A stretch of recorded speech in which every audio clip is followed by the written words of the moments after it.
सुमनसः सर्वार्थानामुपक्रमे यं नत्वा कृतकृत्या सुस्तन्नमामि गजाननम्। सानन्दम् आनन्दवने वसन्तम् आनन्दकन्दं रथपापवन्दम् वाराणसीनाथं अनाथनाथं श्रीविश्वनाथं शरणं प्रपद्ये। नमोऽस्तु रामाय सलक्ष्मणाय देव्यै च तस्यै जनकात्मजायै। नमोऽस्तु रुद्र इन्द्रयमनिलेभ्यो नमोऽस्तु चन्द्रार्कमरुदगणेभ्यः। परिपूर्णतमं शान्तं राधाकान्तं मनोहरम् सत्यं ब्रह्मस्वरूपं च नित्यं कृष्णं नमाम्यहम्। शुद्धतेजस्वरूपं च भक्तानुग्रहविग्रहम् अतीव कमनीयं च श्यामरूपं नमाम्यहम्। ॐ नमः परमहंसास्वादि चरणकमलचिह्नमकरन्दाय भक्तजन्मानसनिवासाय श्रीरामचन्द्राय श्रीरामचन्द्राय। बोलिए श्री रामचंद्र भगवान की जय। जय जय श्री राधे।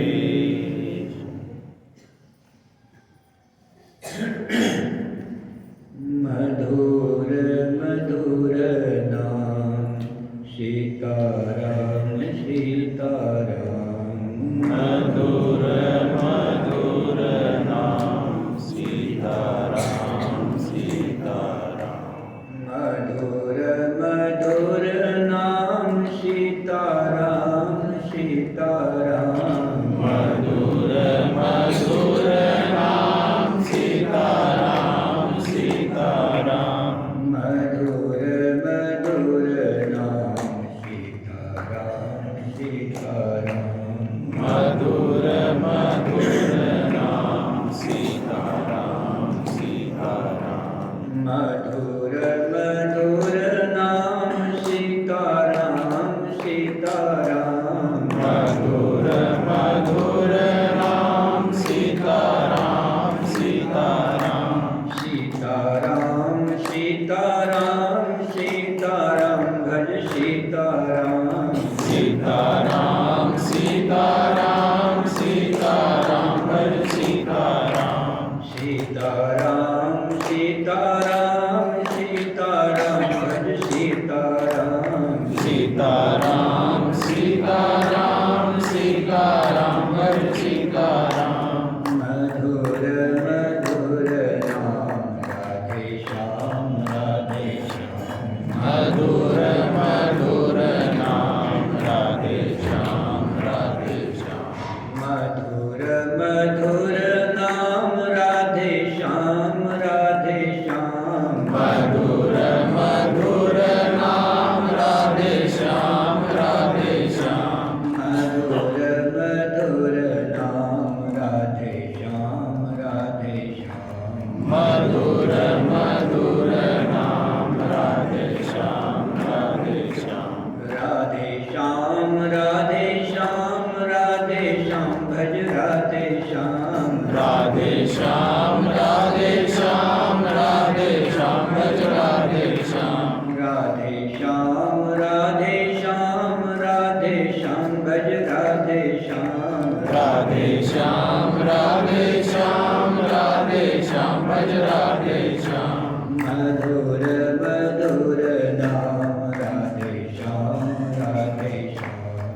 मधुर मधुर नाम राधे श्याम राधे श्याम। मधुर मधुर नाम कृष्ण नाम कृष्ण नाम। मधुर मधुर नाम कृष्ण नाम कृष्ण नाम। मधुर मधुर नाम कृष्ण नाम कृष्ण नाम। मधुर मधुर नाम कृष्ण नाम कृष्ण नाम।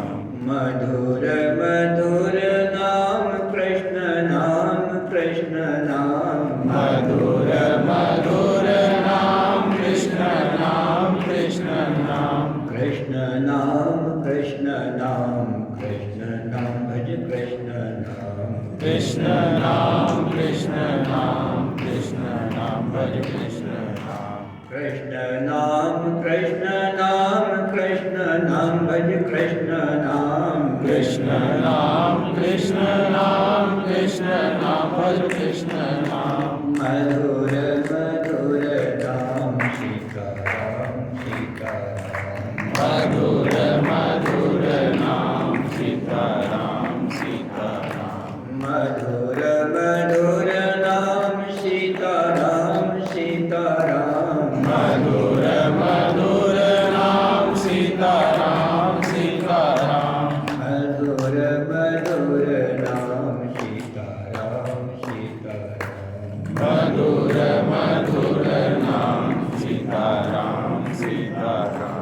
सीताराम सीताराम सीताराम भज सीताराम। सीताराम सीताराम सीताराम भज सीताराम।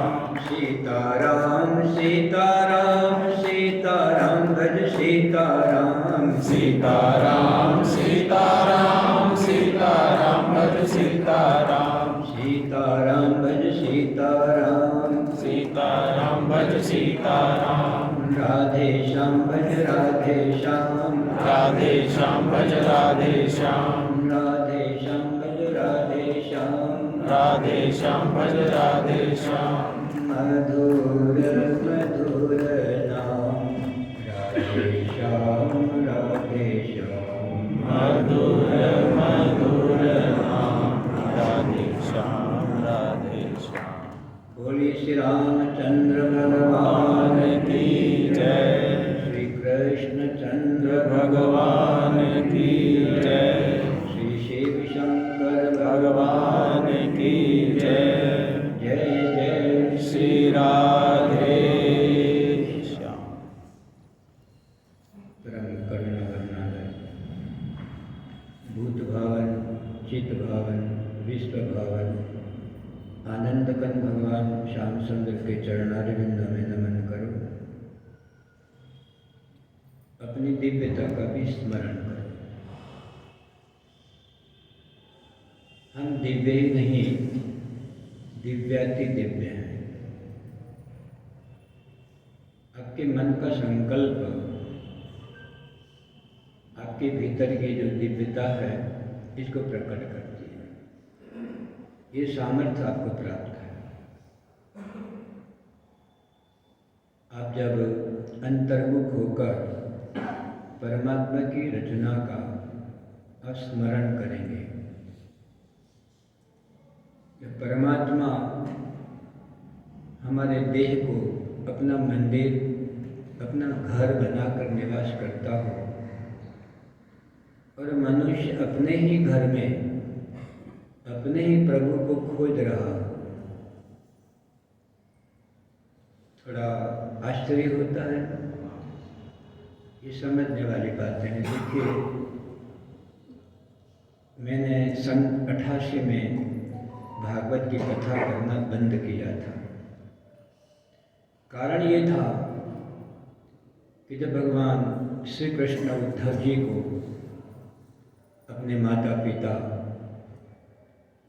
अपनी प्रियतमा राधा रानी, अपनी प्रियतमा सभी गोपांगनाएं और गोपों को पाती लिख लिख कर देते हैं, तो उस समय मेरे सामने ये दृश्य एकदम साक्षात होता गया। 3 दिन मैंने कोशिश की कि भागवत पूरी करूं, पर नहीं कर पाया। पर मुझे भागवत वहीं से समापन कर दी। तो सन 88 से भागवत बंद की है। फिर तो मेरा राम कथा भी, उपनिषद कथा भी सभी बंद कर दिए। प्राय प्रवचन बहुत कम करता हूँ, किंतु आपको जो संदेश देता हूँ ना, ये कथाओं की केवल लीलाएं नहीं है, केवल कथा मात्र नहीं है। आप तो कथा को भी कहानियों के रूप में सुनते हो, तब आश्चर्य होता है। श्रीमद् भागवत लो, उपनिषद लो, वेद लो, पुराण लो, इनमें कथाएं तो हैं, कहानियां नहीं हैं। कहानियां लौकिक होती हैं और कथाएं अलौकिक होती हैं। इसलिए मैंने आपसे कहा, आपके ही घर में, आपके ही घट में परमात्मा ने अपना घर बनाया। कहाँ ढूंढ रहे हैं? जगह जगह जगह जगह ढूंढ रहे हैं। इससे बड़ा आश्चर्य क्या होगा।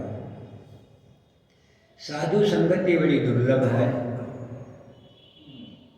और जो अपनी स्वकृपा, अपनी समझ तो और भी दुर्लभ है। आपकी समझ के बिना साधु की समझ फलवती नहीं हो पाती है।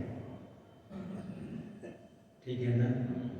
कभी आप चश्मा बनवाते हैं ना, तो देखो पहले वो खोखा लगा देता है, चश्मा घर का फ्रेम लगाता है, फिर अंदर चश्मा लगाता है नंबर वाला, फिर पूछता है ना, हाँ कैसा दिखता है? तो हम कहेंगे ठीक नहीं दिखता है। फिर वो घुमाता है, बदलता है, दूसरा लगाता है। अब देखो, अब भी ऐसा ही है। फिर उसने दूसरा निकाला, तीसरा निकाला, फिर हमने कहा कुछ कुछ ठीक लग रहा है। फिर एक बार ऐसा चश्मा लग जाता है, ओ ये तो बहुत अच्छा है, बहुत अच्छा है। फिर थोड़ा घुमा के देखता है, अब नहीं नहीं पहले वाला ही ठीक था, बहुत अच्छा। अरे चश्मा बदल बदल कर आप बहुत अच्छे तक पहुँचे, तो उसमें मूल में चश्मों का चमत्कार है कि आपकी आँख का चमत्कार है? ध्यान देना। चश्मा तो चश्मा है, वो तो कांच है, उसका क्या चमत्कार है? तुम्हारी आँख का चमत्कार है। आँख ना हो तो घुमाते जाओ घुमाते जाओ, अंधे की आँख पर कुछ भी घुमाते जाओ, उसको क्या पता लगेगा? अंतिम फैसला कौन करेगा? आपकी आँख। तो साधु संगति कितनी भी विशिष्ट हो, किंतु फैसला तो आपको करना पड़ेगा। आपके भीतर जो एक अलौकिक परमात्मा विराजमान है, इसकी ओर संत महात्मा आपको इंगित करते हैं।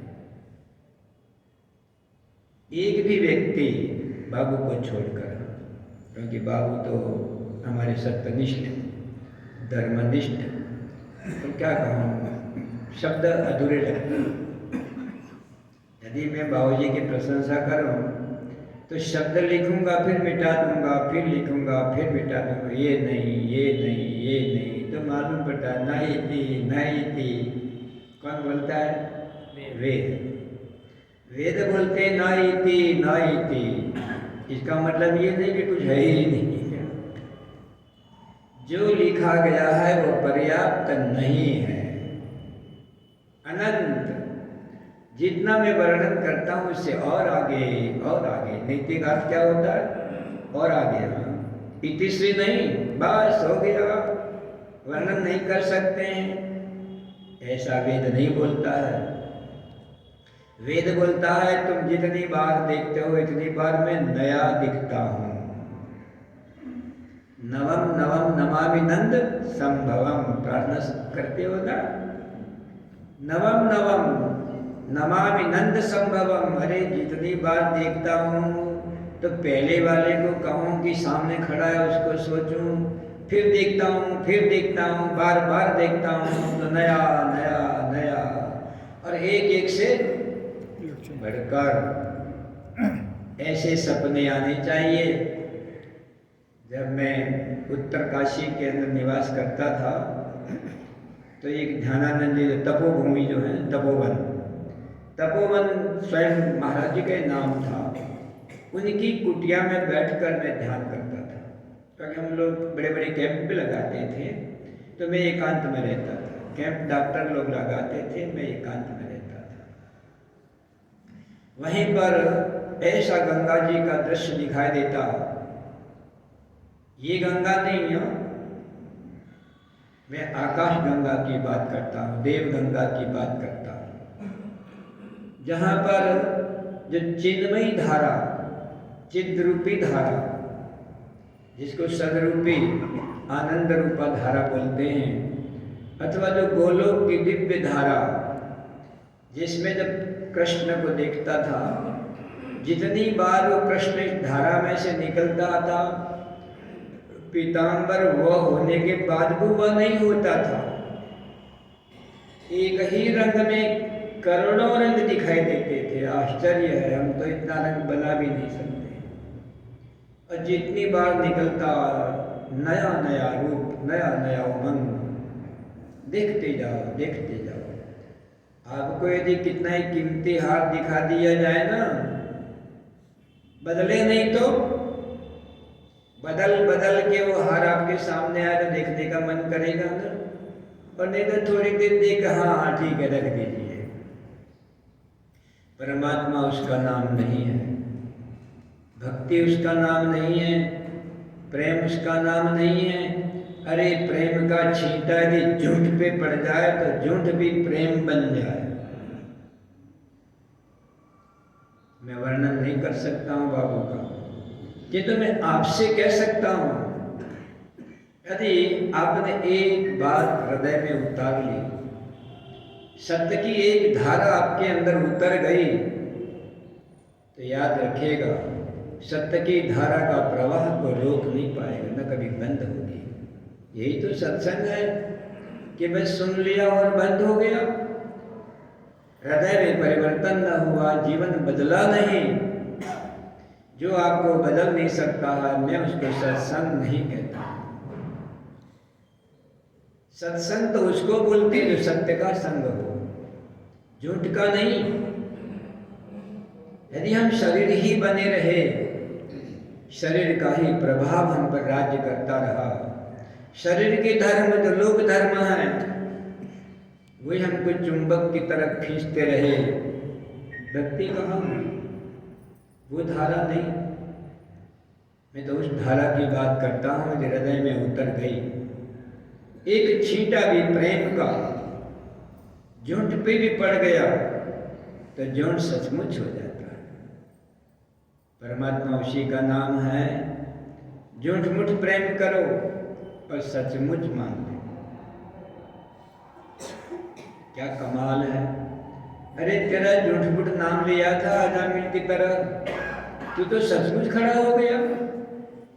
ये बल मिलता है कथाओं से। कहानियों के रूप में कथा मत सुनना। कथा कहानी कब बन जाती है?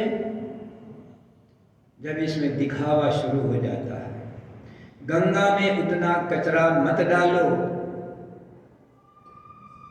कथा तो गंगा स्वरूप है ना, इसमें अपने दिखावे का कचरा इतना मत डालो कि तुम ही तुम दिखाई दो और परमात्मा ढक जाए।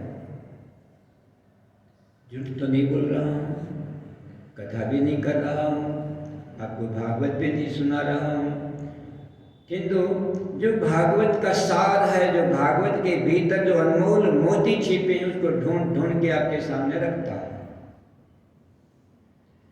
यदि आपको कथा करनी है, कथा करवानी है, कथा सुननी है, अपने को जरा हटा लीजिएगा। मैं क्या हूँ उसको भूल जाइए। परमात्मा क्या है उसके लिए आँख खोलिए, कान खोलिए। 7 दिन के लिए हम अपने आप को भुला दें।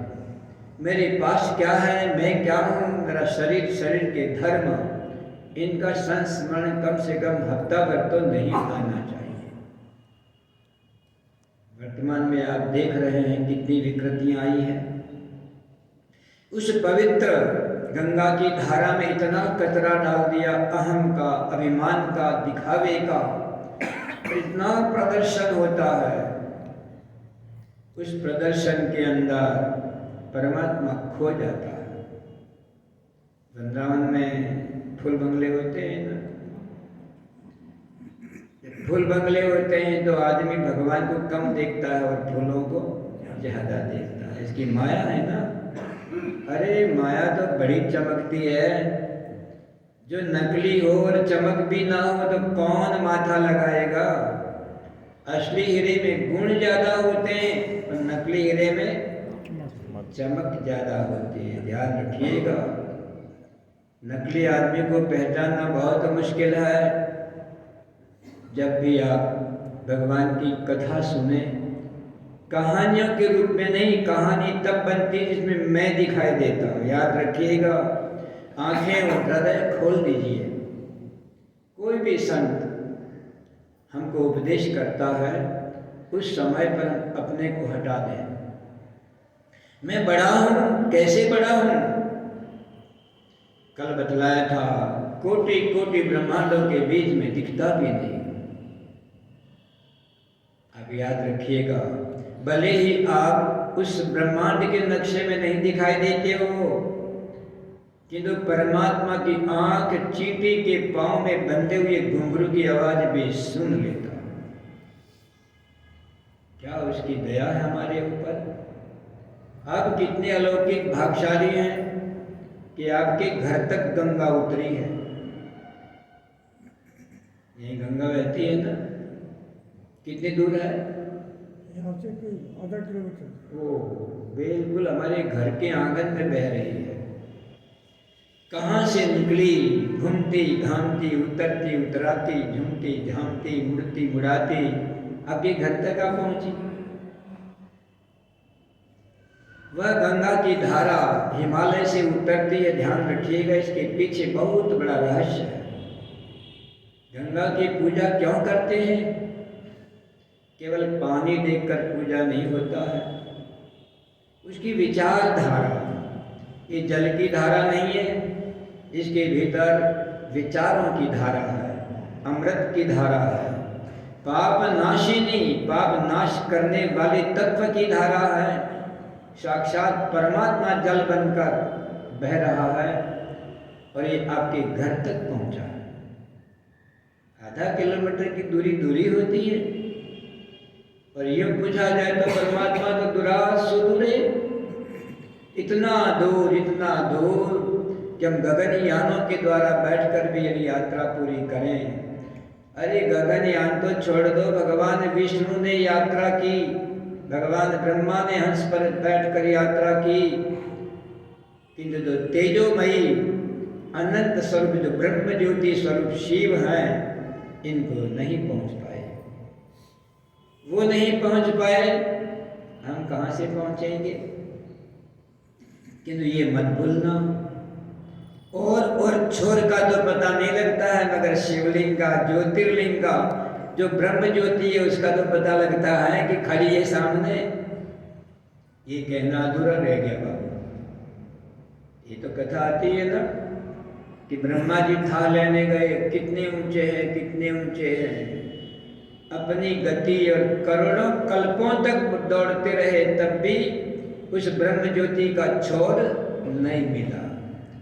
और भगवान विष्णु तह में गए, गरुड़ की चाल, गरुड़ के वेग से गए, करोड़ों करोड़ों कल्प बीत गए, पता नहीं कितनी गहरी। किंतु आप ढूंढेंगे तो गहरी है, पर देखेंगे तो सामने खड़ी है। नहीं, जो ज्योतिर्लिंग है, जो ब्रह्म ज्योति प्रकट हुई, सामने है ना। आपको प्रश्न पूछो तो आकाश कितना दूर है? अरे कहाँ दूर है महाराज, आकाश में तो बैठे हैं, हमारी छाती से छटा हुआ आकाश है, वो दूर कैसे हो सकता है? तदपि अंतिके च, बहुत पास में है, तुम्हारे घर में है, तुम्हारे घट में है, किंतु उसके पीछे का जो जीवन दर्शन है, गंगा की विचारधारा का जो जीवन दर्शन है, वहीं दृष्टि जानी चाहिए। ठीक हिमालय से यदि केवल उसका संकेत सागर को मिलना होता, समुद्रमाप प्रविशन्ति नद्या, अरे जितनी सरिताएं हैं उनका अंतिम लक्ष्य क्या है? सागर में मिलना। मैं नहीं मानता हूं ये लक्ष्य है, गंगा का ये लक्ष्य नहीं है कि सागर में मिलूं। यदि सागर में मिलना होता तो हिमालय से लेकर गंगोत्री से लेकर सागर की लंबाई बहुत 1000 मील है, किंतु जब घूमती घामती लंबा रास्ता चुनती है, कितना लंबा? 2500 किलोमीटर का रास्ता तय करती है। ये तो कोई ऐसा अनाड़ी होगा जो लंबा रास्ता पसंद करे, किंतु जो परोपकारिणी है, अविनाशिनी है, जो मोक्षदायिनी है, जो विष्णुपदी है, कहते मैं तो परोपकार के लिए धरती पर उतरी हूं, सीधी सागर को मिलने के लिए नहीं। अरे मैं तो गांव घर घर डोलती फिरती घूमती फिरती, चाहे 1000 किलोमीटर का रास्ता मुझे 2500 किलोमीटर का क्यों न करना? क्या परोपकार है मेरी माँ का। ये माँ कितनी बार तो उतरी होगी, हिमालय से गई तो उतरी ना, गिरी ना, रास्ते में रुकना भी पड़ता है, बड़ी बड़ी चट्टानें आती हैं तो रुकती तो नहीं, इन चट्टानों के सामने टक्करें भी नहीं मारती है, किंतु अपनी ऊंचाई बढ़ाती है। सीढ़ियां चढ़ते हैं ना, तो माँ भगवती गंगा बड़ी बड़ी चट्टानें आती हैं तो अपनी ऊंचाई बढ़ाती है, फिर छलांग लगा के गिरती है, आगे बढ़ती है, कितने मोड़ लेती है। जहाँ जहाँ मेरे पुत्र निवास करते हैं, मेरे भक्त निवास करते हैं, बड़े बड़े महानगरों को पवित्र करती हुई 2500 किलोमीटर की यात्रा करके फिर सागर को मिलती है। देखिए ये है गंगा की विचारधारा, किंतु इतना पर्याप्त नहीं है। ये परोपकार के लिए 2500 किलोमीटर की यात्रा नहीं करती हैं, ये आपको एक संदेश भी देती है। जब मैं गौमुख से उतरती हूँ, गंगोत्री में प्रवेश करती हूँ और शनि शनि ऋषिकेश होती हुई हरिद्वार से और मैं हुगली तक पहुँचती हूँ, तो मैं कहीं रुकती नहीं हूँ। आपको क्या पकड़ना है? गंगा कहीं रुकती नहीं है, ठीक कह रहा हूँ। सत्य का प्रवाह रुकना नहीं चाहिए। आपके भीतर एक बूंद भी सत्य की गिर गई, प्रेम की गिर गई, ये गोविंद भवन धन्य हो जाएगा। फिर सत्य की धारा को कोई मिटा नहीं सकता है, पर हम जब धारा बहाना ही बंद कर लेंगे, हमारे अंदर सत्य उतरेगा ही नहीं। इस दर्शन पे दृष्टि रखता, दर्शन का मतलब है तत्व ज्ञान। गंगा मैया बोलती है, बहुत लोग फूल चढ़ाते हैं, सुगंधित फूल चढ़ाते हैं, कुमकुम का मरे पर तिलक करते हैं, बहुत पर मुझे ओढ़नी उड़ाते हैं, सुंदर सुंदर दीप जलाते हैं, नमन करते हैं, मेरी अर्चना करते हैं, पर मैं रुकती नहीं। इसको आप दोबारा बोलिए। फूल चढ़ाओ, पूजा कराओ, दीप जलाओ, किंतु मैं रुकती नहीं। अब बोलते क्यों नहीं? रुकती नहीं होंगी। रुकती है? नहीं रुकी। रुकेगी तो कीड़े पड़ जाएंगे, ध्यान रखना, चाहे गंगा जी क्यों ना हो। यदि एक गड्ढे में जाके रुक गई तो सड़ जाएगी वहां पर। रुकना गंगा का सिद्धांत नहीं है। पवित्र करना अलग चीज है, कि तो हम तो मनुष्य है ना, तो हम तो उस गंगा की धारा को देखते हैं कि कोई पूजा करता है, कोई दीप जलाता है, कोई धूप जलाता है, कोई वंदन करता है, कोई ओढ़नी उड़ाता है। अरे कितना भी स्वागत करो, मैं तुम्हारे स्वागत खड़े होकर नहीं लूंगी, चलते चलते। ये जीवन की गंगा भी रुकनी नहीं चाहिए। समझ में आ रहा है? रुक जाती है। पत्नी का चेहरा देखते हैं तो जीवन की धारा रुक जाती है। पति को देखते हैं, हमारे जीवन की धारा वहीं ठिठक कर रह जाती है। बेटा बेटी पोता पोती धन दौलत दुकान मकान के घाट पे घाट आते हैं और अब हर घाट पे चादर बिछा के सो जाते हैं। गंगा की पूजा क्यों करते हो? केवल पानी समझते हो? केवल एक प्राकृतिक नदियां समझते हो? ये तो आपके जीवन के अंदर चमत्कार देती है। मेरे अंदर आप हड्डियां डालो, कतरा डालो, नाला डालो, मैं ना कहने के लिए भी नहीं रुकूंगी, और पूजा करोगे तो आपकी पूजा स्वीकार करने के लिए भी नहीं रुकूंगी। हम क्यों रुक जाते हैं? आपके घर के आंगन में बहती है गंगा की विचारधारा, उसका दर्शन तो यही है। हम रुकेंगे नहीं, आगे बढ़ना।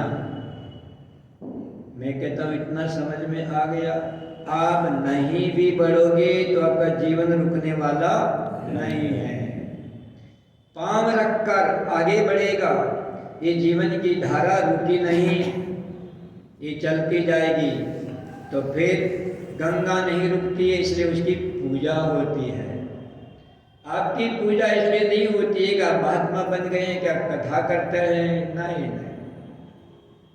हमारी ये जीवन धारा कहीं रुकती नहीं है। संत ढूंढना चाहते हो? मैं तो संत नहीं हूं, कम से कम आपको बता देता हूं। संत मिल जाए, साधु संगति मिल जाए, तो पहले दृष्टि देखना कहीं रुका तो नहीं है। रुकने का समझते हो? कहीं धन देखकर, कहीं सोना देखकर, कहीं भक्तों को देखकर, कहीं ये संसार के चकाचौंध देखकर, कहीं आलती पालती लगा के रुक तो नहीं गया। अब ढूंढो। मैं निंदा किसी की नहीं करता, मैं बात आपकी करता हूं कि आप मत रुकिए। ये तो संदेश है कि तो रुकते हैं ना। धन होता है तो वहीं कुंडली लगा लेते हैं, बेटा होता है तो छाती से लगा के बैठते हैं, कि तो कभी मन का अध्ययन नहीं किया। आपका मन जब नहीं लगेगा तो फिर आपको कुछ भी अच्छा नहीं लगेगा। रुकिए मत, आगे बढ़िए। कोई रुकता है, उसको यदि आप चाहें कि रुकिए मत, आप नहीं रुके हैं तो आप नहीं रोक सकते, ध्यान रखना। पर हम ही आलती पालती लगा के वहीं बैठ गए हैं कुंडली लगाकर, तुम किस को रोकेंगे? सच्चा त्याग। आप जब मृत्यु को देखेंगे तो मृत्यु भी एक संदेश देती है ना, सब कुछ खाली। अरे कम से कम नित्य प्रति जो रात्रि रूपी मृत्यु आती है, याद रहता है मैं कहाँ सोया हूँ? गहरी नींद आती है तो पता लगता है कौन से पलंग पे सोया हूँ। अरे धरती पे सोया हूँ कि 10 लाख के पलंग पे सोया हूँ, बड़े बड़े गद्दे लगा के सोया हूँ, कि मैं पत्थर के चट्टान पे सोया हूँ। गहरी नींद में आपको पता लगता है? नहीं, सब चला जाता है ना, सब भूल जाते हो ना। गहरी नींद भी मृत्यु का एक संदेश देती है। अवस्थाएं परमात्मा ने ऐसे नहीं बनाई। जो जाग रहे हो, जब सो जाओगे तो जागने वाली कोई चीज आपके पास नहीं होती है, खो गई। रोज 24 घंटे में 12 घंटे तुम्हारे